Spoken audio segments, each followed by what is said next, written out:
ദൈവനാമത്തിന് മഹത്വം ഉണ്ടാവട്ടെ. ഇന്നത്തെ ചിന്താവിഷയത്തിനായിട്ട് എടുത്തിരിക്കുന്നത് വിശുദ്ധ മത്തായി എഴുതിയ സുവിശേഷം 26-ാം അധ്യായം 40-ാം വാക്യം. പിന്നെ അവൻ ശിഷ്യന്മാരെ അടുക്കൽ വിളിച്ചു, അവർ ഉറങ്ങുന്നത് കണ്ടു പത്രോസിനോട്, എന്നോടുകൂടെ ഒരു നാഴിക പോലും ഉണർന്നിരിപ്പാൻ നിങ്ങൾക്ക് കഴിഞ്ഞില്ലയോ? ദൈവം തമ്പുരാൻ ചോദിക്കുകയാണ്, നിങ്ങൾ ഉണർന്നിരിപ്പീൻ. ഉണർന്നിരുന്ന് പ്രാർത്ഥിപ്പാനെ കൊണ്ട് ആഹ്വാനം ചെയ്യുന്ന കർത്താവ് വീണ്ടും കാണുന്നത് അവർ ഉറക്കം തൂങ്ങുന്നതായിട്ട് കാണുന്നു. നമ്മുടെ ദൈനംദിനമായ ജീവിതത്തിലേക്ക് തിരിഞ്ഞു നോക്കുമ്പോൾ ആത്മീകപരമായിട്ട് നാം എത്രമാത്രം ഉണർന്നിരിക്കുന്നു, നാം എത്രമാത്രം ഉണർവുള്ളവരായിട്ട് ഇരിക്കുന്നു എന്ന് നാം ചിന്തിക്കേണ്ടുന്ന ഒരു കാര്യമാകുന്നു.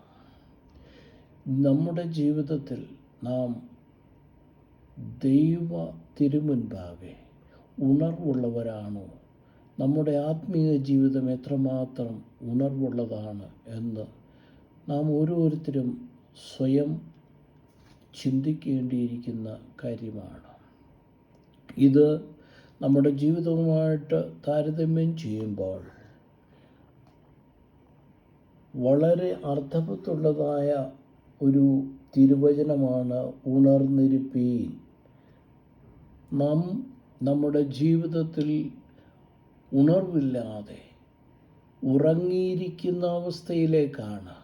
ജീവിതവുമായിട്ട്, നമ്മുടെ പ്രാർത്ഥനാ ജീവിതവുമായിട്ട് തുലനം ചെയ്തു നോക്കുമ്പോൾ നമ്മുടെ ജീവിതം ഉറങ്ങിയിരിക്കുന്ന അവസ്ഥയാണ്. നമ്മുടെ ആവശ്യങ്ങൾക്ക് മാത്രം ദൈവത്തെ നോക്കി വിളിക്കുകയും പിന്നീടുള്ള അവസരം അവനെ മറന്നു പോവുകയും ചെയ്യുന്നതായ അവസ്ഥയിലേക്ക് ആയിത്തീരാതെ നാം എപ്പോഴും ഉണർവുള്ളവരായിട്ട് ഉണർന്നിരുന്ന് ദൈവത്തോടു കൂടി ആയിരിക്കാനെ കൊണ്ട് തക്കവണ്ണം നമ്മുടെ ജീവിതത്തെ ക്രമീകരിക്കാം.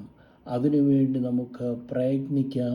നമ്മുടെ പ്രാർത്ഥനാ ജീവിതം, ഈ ലോകത്തിലുള്ളതായ ജീവിതം നാം ആയിരിക്കുമ്പോൾ ഉണർവുള്ളവരായിട്ട് ഉണർന്നിരുന്ന് ദൈവത്തോട് മുട്ടിപ്പായി നമ്മുടെ ആവശ്യങ്ങളെ വയ്ക്കുമ്പോൾ ദൈവം തമ്പുരാൻ നമ്മുടെ പ്രാർത്ഥന കേൾക്കുന്നു.